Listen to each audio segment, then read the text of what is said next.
Welcome back to another episode of First Light, the podcast where we explore stories of transformation, leadership, and personal and professional growth. I'm your host, Chris Keller, and today we have a guest who has not only built Michigan's largest personal injury law firm, but also authored a game-changing book for law firm owners everywhere. Mike Morse is the founder of the Mike Morse Law Firm, a firm that has secured over $1 billion for its clients. He is also the author of Fireproof, a 5-step model to take your law firm from unpredictable to wildly profitable, where he breaks down the strategies that have made his firm a success. Today we'll dive into his journey, the challenges he faced, and the principles behind Fireproof that any entrepreneur or law firm owner can apply.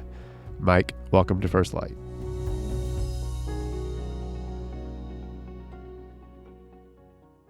All right, Mike, I want to thank you for joining me today on First Light. Your book, Fireproof, has transformed me both personally and professionally. And so I was so excited to be able to have you on the podcast and share your story with the listeners who may not know you or may not have read your book. So for those who may not know you, can you take us back to kind of the beginning? What led you to start your own law firm? And did you envision it, grow into what it is today? Good question. Thanks, Chris, for having me on. So we're going to go back quite a minute. And, my vision, as you know, from the Fireproof book, was to practice law with my dad, Joel Morse. That was my vision. Be a lawyer. He was happy as a lawyer in Detroit here. So I went to law school, and sadly, he died when I was in law school. So I couldn't practice with him. Had a brief minute of maybe I don't want to be a lawyer without him. Obviously finished law school, got a job with one of his friends, somebody who actually used to work for him, called my dad his best friend. I worked for him for 3 years out of law school as a lawyer, trying cases, doing deps, bringing in lots of cases.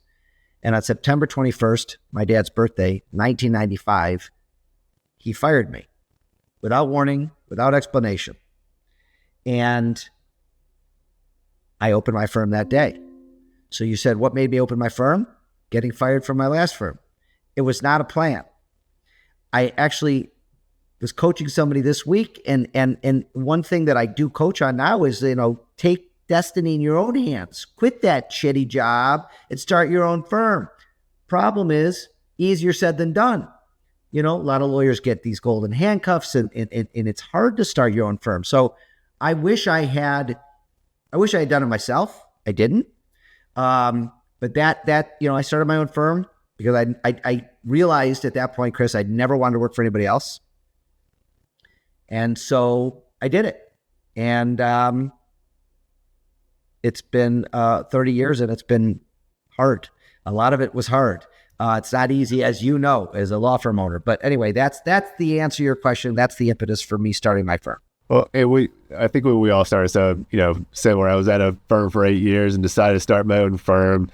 And I always wanted to practice law with my dad. My dad's an attorney as well, but he's on the opposite side of us. So he's on the defense side. But so unfortunately, I never got to practice with him. Fortunately, have had some cases that I was able to do with him. But always a dream of mine too was to practice with my dad. But when I started out, I didn't know what my firm was going to look like. I didn't know what it was going to take. And then I read your book. And after reading your book, we went from 20-something employees to now at over 80 employees from reading your book and the transformation it did. So when you started your firm, did you envision it to grow into being what it is today, the largest law firm in Michigan? First of all, congratulations on your growth and success. And I love that you give me credit, but I didn't do a single thing. So way to go, Chris. No, man, I just wrote a blog. I don't know if you know this, but I think you comment. I've been more active on LinkedIn this year, over 100 posts. And one of the posts recently was about fire. I told John Knockhazel, who was my 27th employee, I said, if you hire the 30th employee, I'm going to fire you. And then I said, if you're going to hire 50, I'm going to fire you. And then 100, I'm going to fire you.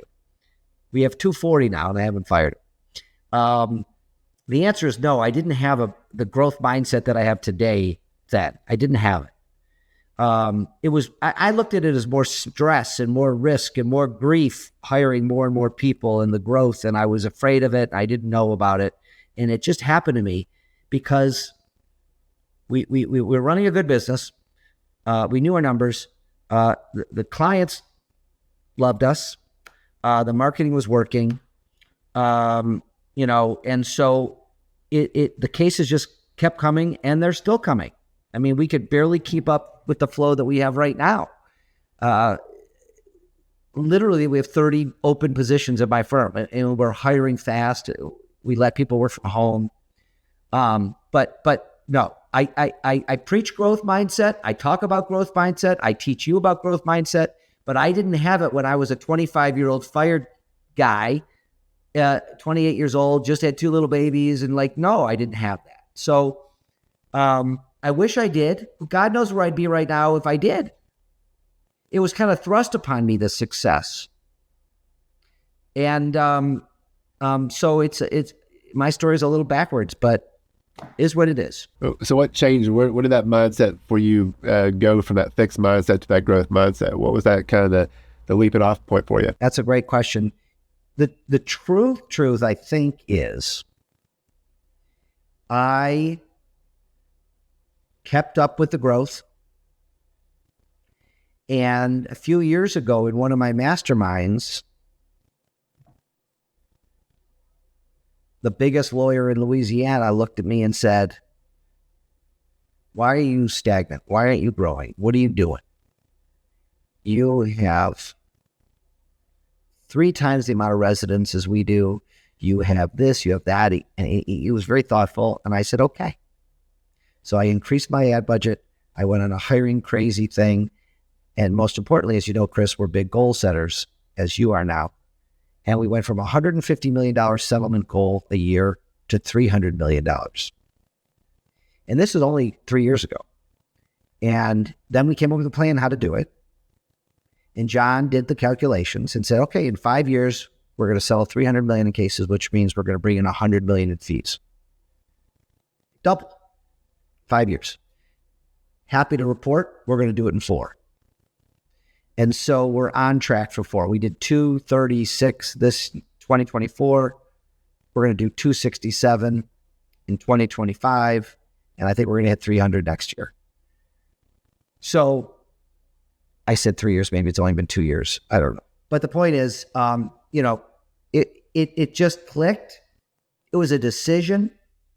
It was setting the right goals.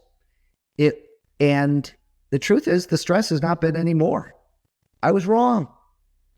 The stress wasn't anymore, and it's nice bringing in what we're bringing in, and we're helping more people in my area, which I like doing. We're able to make a bigger impact. We're giving more money to charities. We just late last year we gave $1 million to the Michigan Humane Society, which is a big dog organization that I'm a part of, an active member of, which I love. We're able to do more backpacks. We're able to help more people. It's really been great. And so that conversation in a mastermind is what did it for me. Let's go back to, though I had John I was fortunate enough to have John on the podcast. So for those who may not know John or listen to this podcast at a different point in time, talk about the impact of hiring and how hiring the right people really impacted your firm and really the impact of hiring John Knockhazel, what that had on you and your firm. Yeah. Well, chapter 1, know thyself. And are you an integrator like John, or are you a visionary like me, like you, Chris? And you need to know. And so 2007, I was both. I didn't really know the term integrator. COO, law firms didn't have them back then. I didn't really know the concept. And my business coach, Gino, explained it to me. And I'm like, okay, but I don't think I'm ready for one yet. I don't think I deserve it. And then in 2008, I had a fire. My office building burnt down. Hence see the little fire on my hat? And Gino looked at me and said, are you going to deal with the insurance company, rebuild your building, move out, move in, deal with all that, and run your firm and do everything else? And I said, yeah, probably now's a good time. So John was our 27th employee. We're now at 240.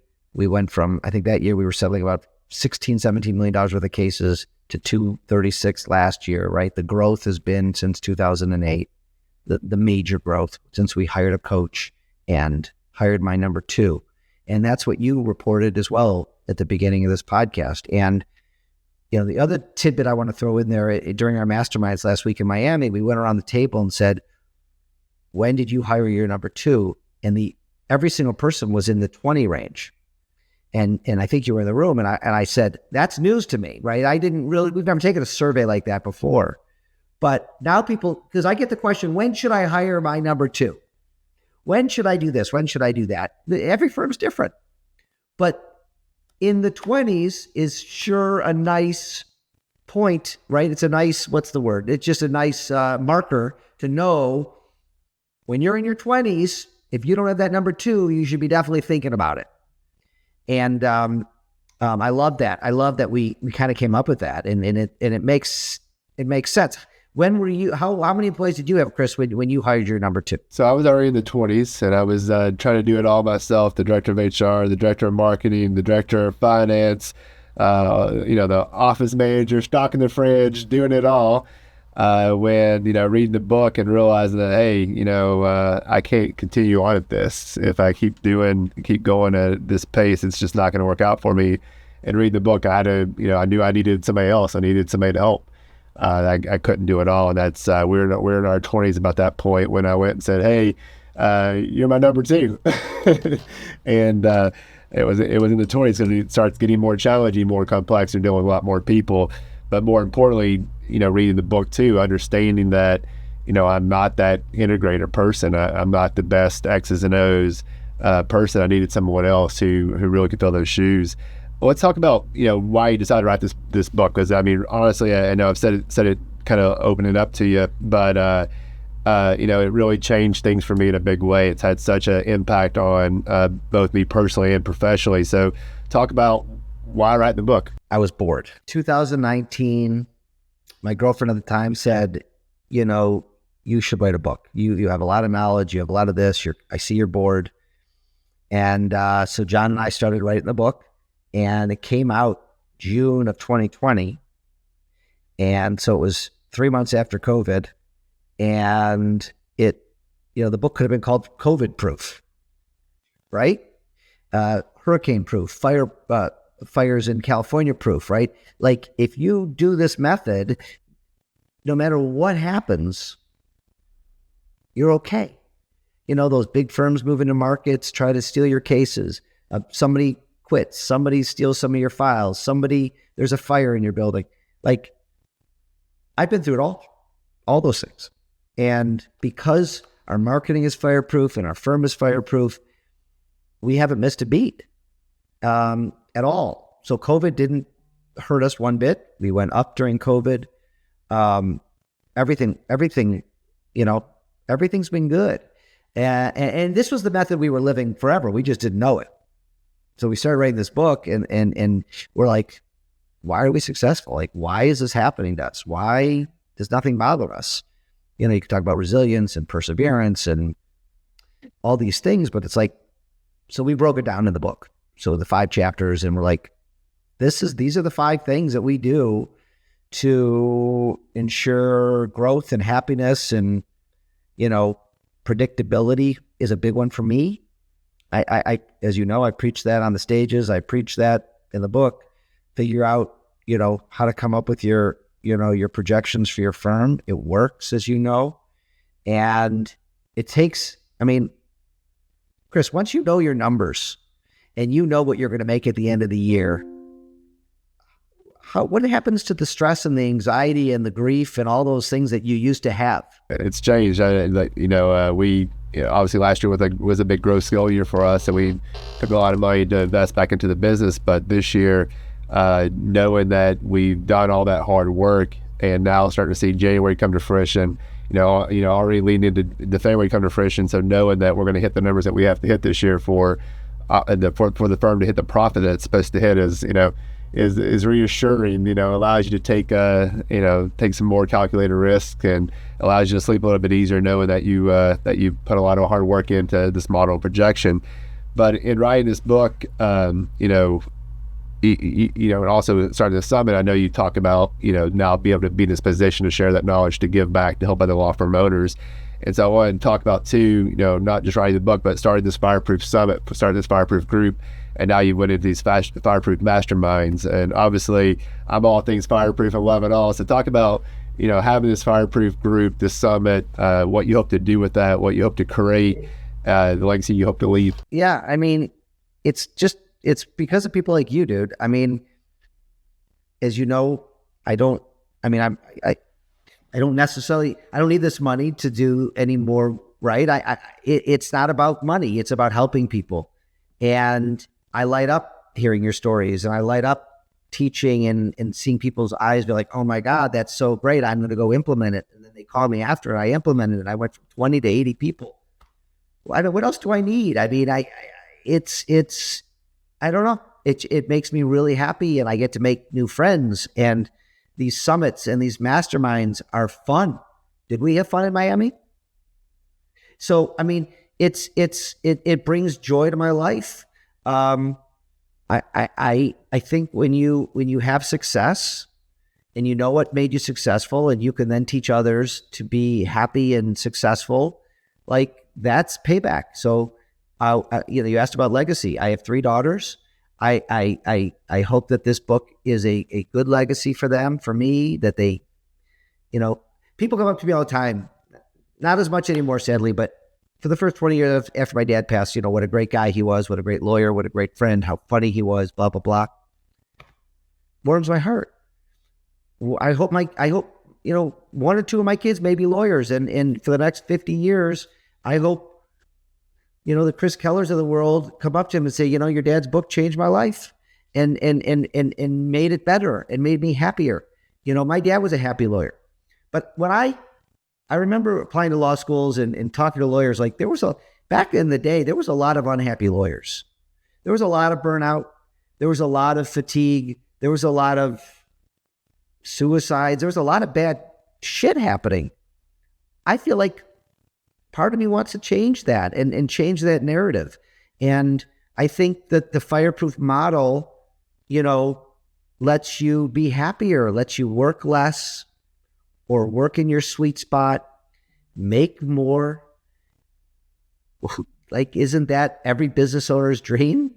And, as you've heard me say many, many, many times, and I try to say this as much as I can, like, the sweet spot of working on things that you love to do and you're great at.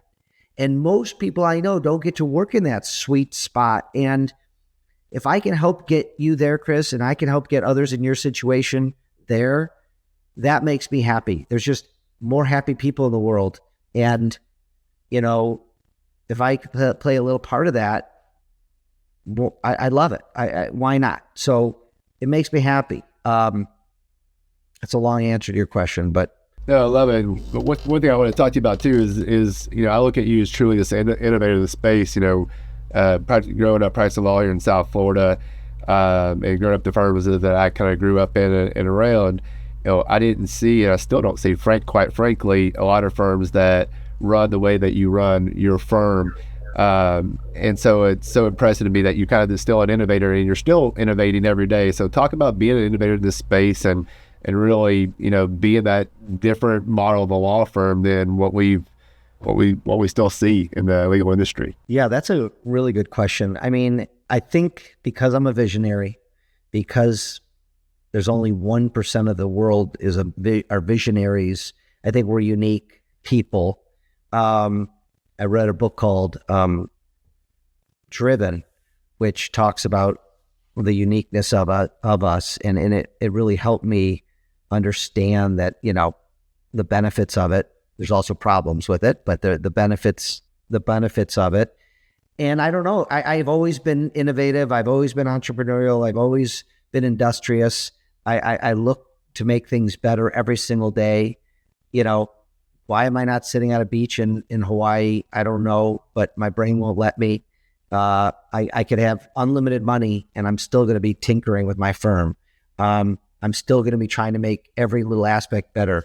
Right now, I'm obsessed with AI, and it's not easy because it's not moving fast enough for me. And I know that there are tasks in my firm that should be being done by AI, but for millions of reasons, they're not happening.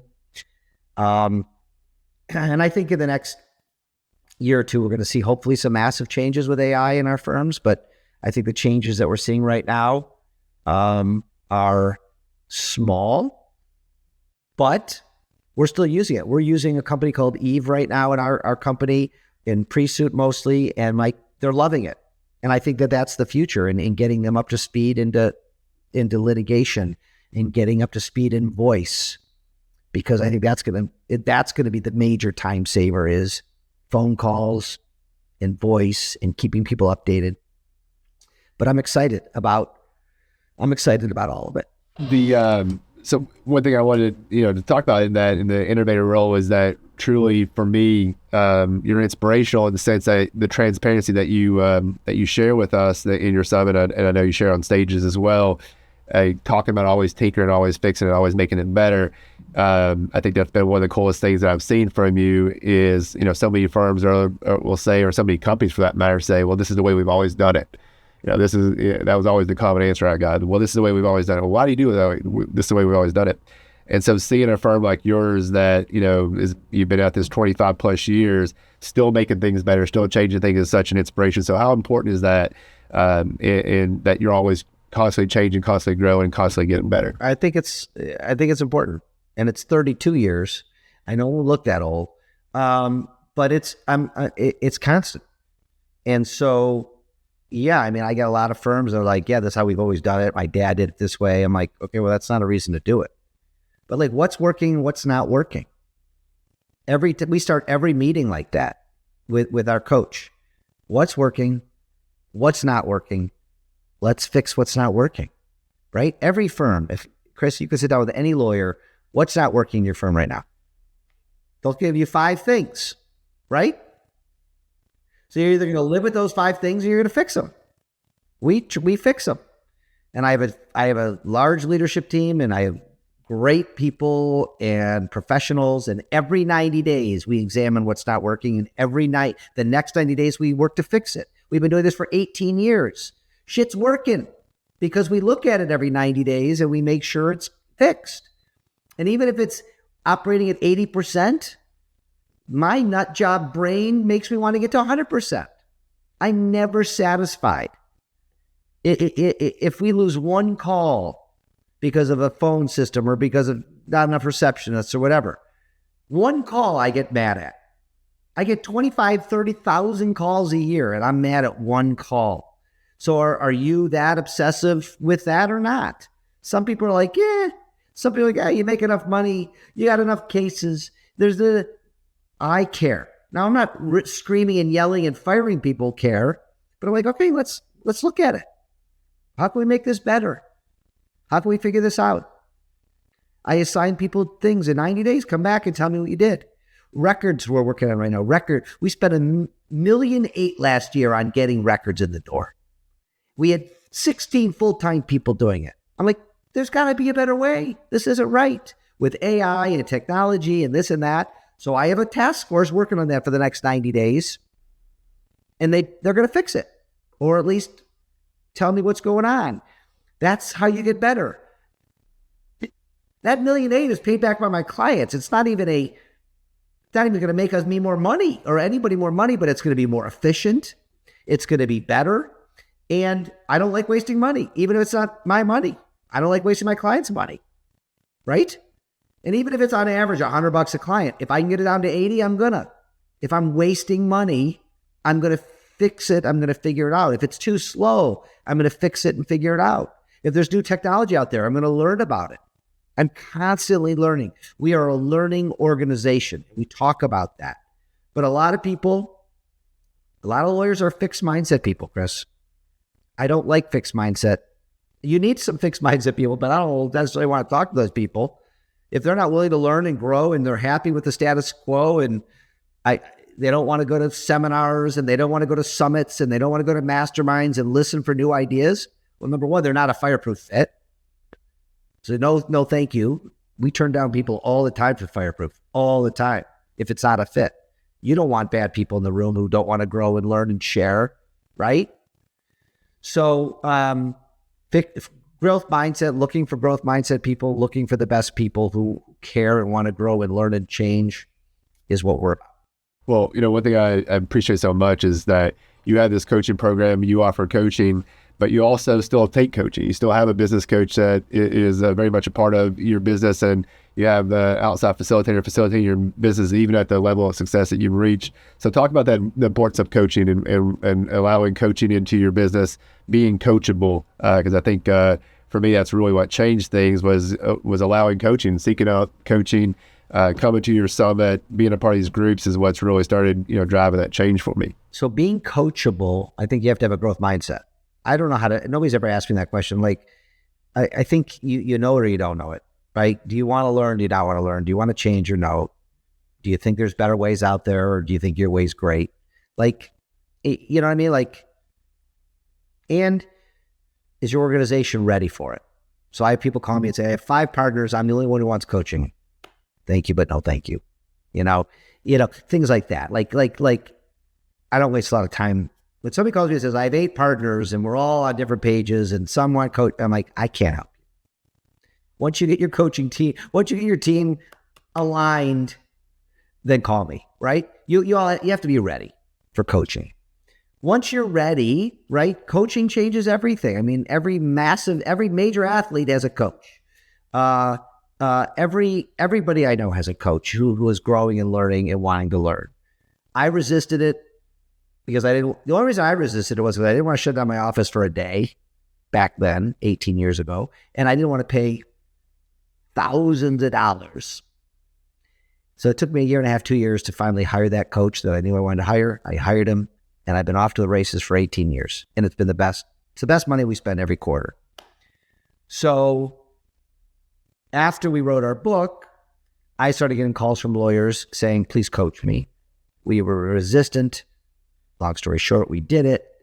And it's been 5 years, and my team is loving it. They love helping people. They love teaching.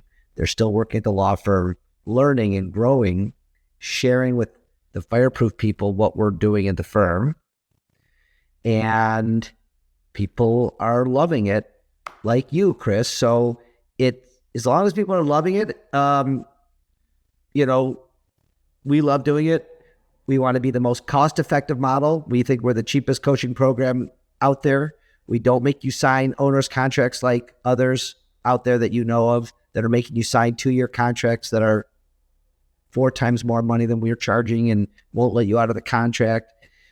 We're doing this for fun. I'm not trying to get you want to leave, Chris? You leave. I mean, we ask you to stay for a year.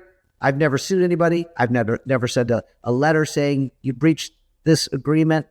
We think that a minimum of a year you got to invest, right? There's certain people say, I don't have time after 3-4 months. I'm like, okay, bye-bye. But a lot of our clients they stay 3, 4, 5 years. We've helped firms exit.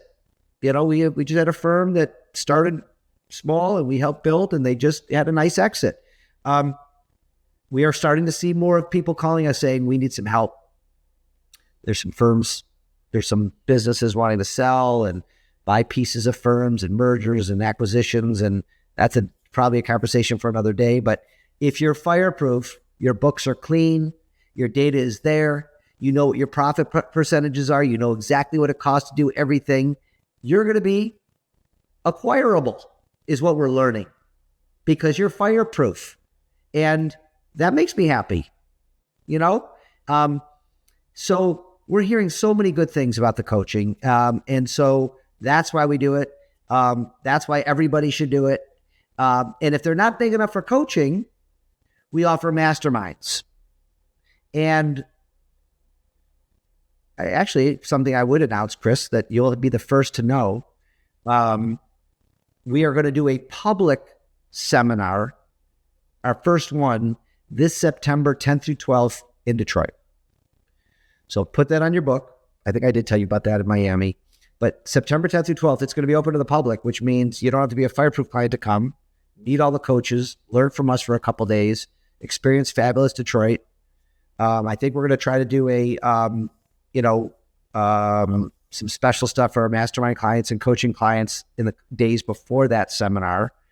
And we're excited for it. And it wasn't necessarily my idea, but a lot of my vendor friends and a lot of my friends in the industry is like, we need something like this, something standalone. So we're putting the final touches on it, but I'm excited. Follow us on Fireproof Performance on the channels. 855 Mike Wins on LinkedIn. I think that's what the handle is on LinkedIn. But we'll be sharing all this stuff on Instagram and all that. But it's fun. I think that's going to be fun. One thing I have to talk about, to give you a shout out on, is just the level of transparency, because you go to some of these conferences, you join some of these coaching groups, you can do so much, but people are not so openly to share. And one thing I've learned is that you can share. I can show you all the things I do. Doesn't mean you can go and replicate and do it as well as I do, or even that you will go do it. So many people come to your summits or go to summits or coaching programs. They hear a great idea, but then they go home and they go on to working files. So what I've always appreciated is the level of transparency that you've provided at the summits and now at the masterminds, where you're sharing your data and you show people. So talk about, really having that level of transparency, one, in your firm, but then also to your coaching clients. And I'm sure what you guys will do, because I've seen you at other public venues, of sharing that transparency and how impactful that is. Yeah. I mean, look, we're proud of our numbers. We've gathered numbers from other firms. So we know national averages now, like for compensation, for lead gen and bringing cases to the door, for employee comp, profitability numbers, things like that. So I'm able to share with you, Chris, the national average for profitability is 20 to 25%. What's yours? You should feel confident to share it with your coach and maybe with the people in the room, and not be embarrassed by it. Most people are in the teens, right? 15%, 16%. Great. That's amazing. Let's get you to 20. And here's how. We're at 40. Wow, right? That's a great number. Chris, do you want to be there one day? Let's get there. It may take 5 years, but let's try to get there. And if you stall at 25% or 30%, still pretty good, right? We need to entice you and encourage you and say it's possible, and show you the exact way to get there and the reason. I've not looked at somebody's books and not been able to find percentage points that I can help with immediately. Why are these lawyers making more than you? Why are you spending this much on your office? Why are you spending this much over here? What is this expense? And why are we wasting money on this? You're really spending on this? Let's talk about it. Is it moving the needle? Is it bringing in more? Everybody has fat in their budget and in their line items. We need to go in there and find it. A lot of it is comp. That's everybody's biggest category. And what we preach, and the book preaches, and every time we're on a podcast, we talk about is, are you just paying a flat percentage to lawyers and others, or are you paying based upon profitability? And the answer always is a flat percentage. And I'm not sure if you were in the room this last weekend, Chris. Every lawyer in the room, there was 10 lawyers in the room, paid a different percentage to their lawyers. That's weird. I mean, and we all use different softwares. We all use different methods. We all use different this, that, the other thing. Like we're trying to bring people to use a common platform, common comp plan that doesn't benefit us, but hopefully it benefits you. And so if you could take back a few points, I can't tell you how many lawyers have said to me, I have lawyers in my firm making more than me. That happened in that room that day, but it happens all the time. And okay, let's fix that. Well, he's not going to be happy if I fix it.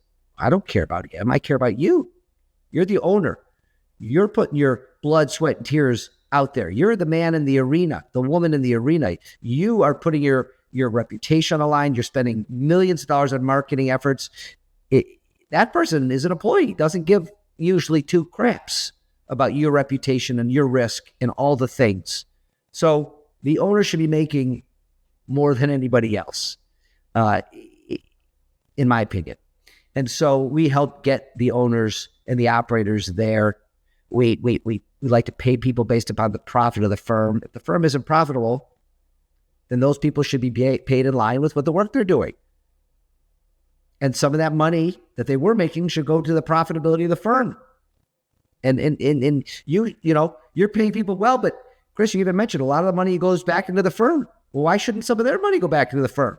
Maybe they're going to be there for the next 30 years. They're going to benefit from it, but they should benefit the whole way.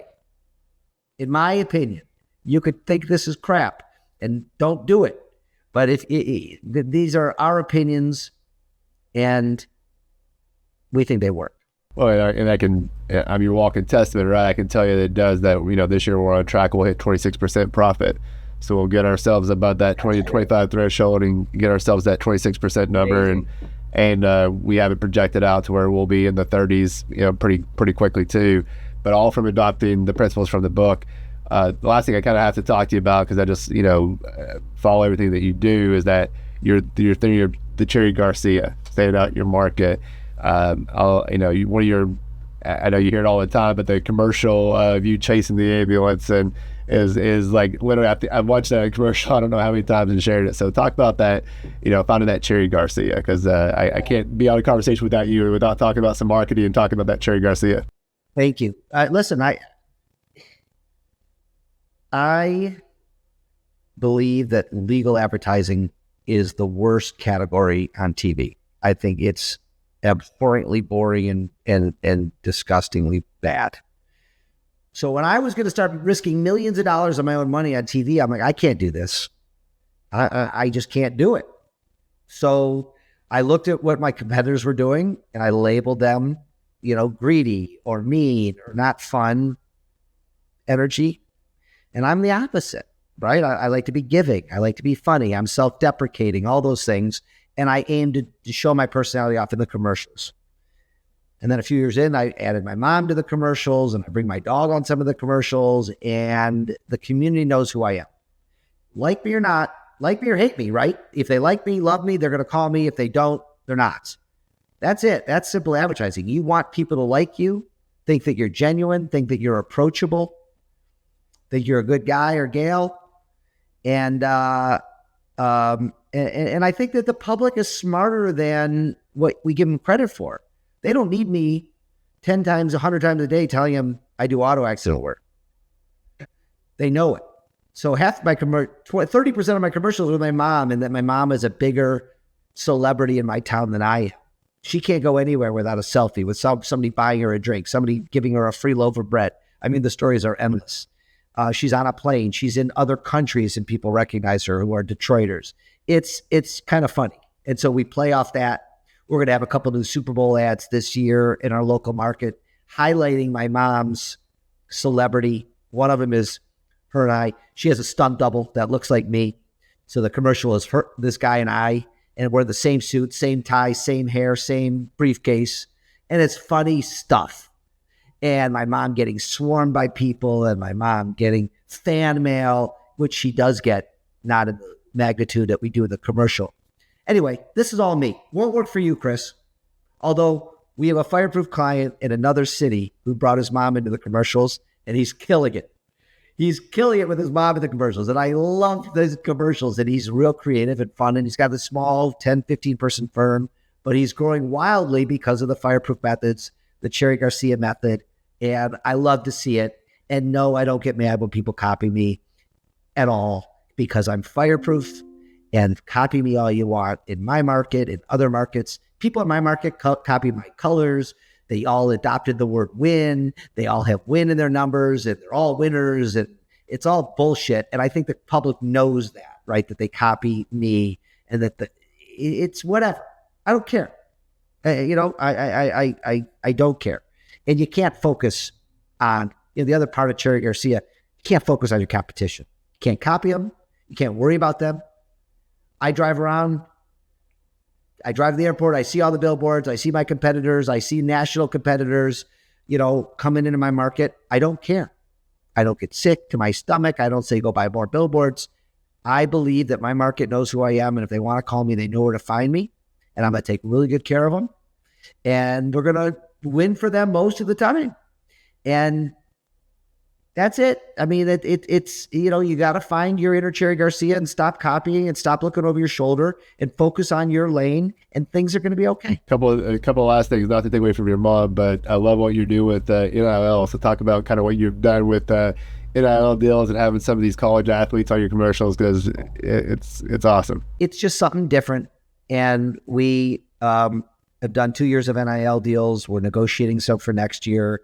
You're able to give back to the college kids, the college athletes. It's great for social media.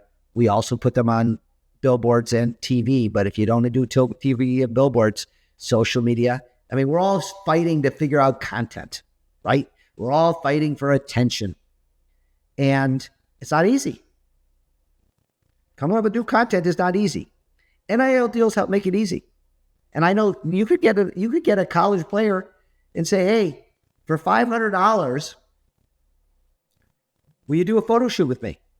Will you come on my podcast? Will you shoot some videos for my social media? Will you wear my t-shirt that says Mike Morse Law Firm? I mean, the answer for kids who are not the superstar quarterbacks, they'll love it.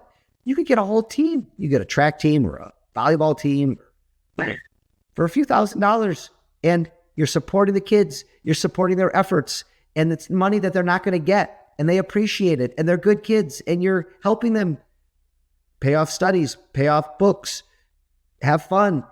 Like, it's, I wish, and I try to pay them as much as I can, and I like supporting college athletes. And yes, the big superstars are going to want tens of thousands, if not hundreds of thousands of dollars, and that's up to you if that's in your budget. But you can make a difference for kids who are not getting the NIL deals. There's a lot. I'll bet you, I don't even know the percentage, but my guess is 99% of college athletes aren't getting NIL money. Go find some. Go support a team. If a team's struggling, if a team can't afford uniforms, if a team can't afford something, help them. They're kids. Help them. And yes, you'll get some benefit from it. Maybe if your community likes it, and if you do it right and you showcase it, you can. It's a win-win. Right? You're looking for attention, guys. We're looking for cases. We're looking to get the attention of our community. But if you can couple that with doing good in your community, like the Michigan Humane Society stuff, like giving away backpacks, like helping college kids, it's going to benefit your firm. And if you do enough of it, you become fireproof. Lastly, I wanted to talk about the impact that you've had through Fireproof to other communities, because now you're not just limited to the impact that you're having in Michigan, but by giving your marketing ideas away, like Project Backpack. My firm did that last year. We did 300 backpacks this year. We're stepping up our commitment and doing 600 backpacks and hoping to do it in a bigger way. It's something that kind of rang true to me with my mom being a retired school teacher. But you've given me so many marketing ideas that you share willingly, and you ask and you encourage and you push people, hey, go back to your communities and do this. Like, we'll give you the game plan. You put me in touch with your CMO and said, hey, well, here's the blueprint for how to do this. So you're really making an impact throughout, far greater now than just Michigan by allowing other firms to do that. So talk about some of those projects and the impact that you're leaving outside of Michigan now through all the different forms that you have. Yeah, I don't know, man. It just feels like the right thing to do. I got a great thing with the backpacks here in Detroit. I'm helping 35,000 kids a year. I want you to help your community with your kids. I mean, so I'm going to make it easier for you. You could buy your backpacks through my company. You can use my logo. I came up with a playbook. I gave you the playbook. You implemented the playbook, and your community is going to appreciate you and love you. But most importantly, you're leveling the playing field for the kids who can't afford backpacks. And because there's some of those kids who can afford backpacks. I'm very well aware of that.